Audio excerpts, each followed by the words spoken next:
My name is Kim McLeod. I was diagnosed with oropharyngeal cancer in my throat in January 2017. I was 52 at the time.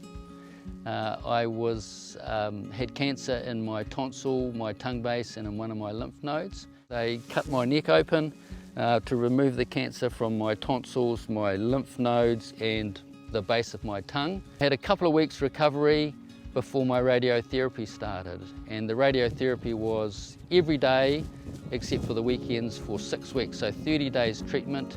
So the hardest part for me was thinking what's going to happen to me now, because it's quite clear to me that I got explained what was going to happen surgically, what was going to happen during my radiation treatment, but then I wasn't sure what was going to happen next. I was sort of feeling that I was going to be left on my own, that I would have to try and recover by myself. A traditional New Zealand male, you only ever went to the physio if you had a rugby injury, and that was really to get you back on the field as quickly as you could so that you could play the next week. That was my experience with physio. I didn't know that there was a field of physio that focused on lymphedema and helping cancer sufferers like me. And I'm pleased I do now, because that was fantastic. It was a lifesaver for me. I don't think, I've tried to imagine what my life would be like if I couldn't drive, if I wasn't able to have full range of movement in my shoulder and my neck. That would be not very pleasant for me. I wouldn't like that at all. Clear my physio, we sort of approached it from a couple of different ways. One was the lymphatic system, the other was the mobility and getting that strength back.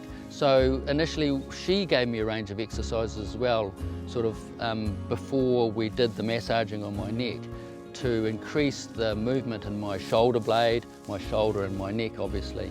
Every time I walked out of the physio I felt better than when I'd walked in, because you could see the difference and you can feel the difference. I'd walk out of that physio, jump in the car, and I could feel that my neck was able to move more than it had been when I arrived. My shoulder, I could lift my arm up. It was demonstrably better every time I went. Without it, I think you're severely compromised. It's so simple, it's easy.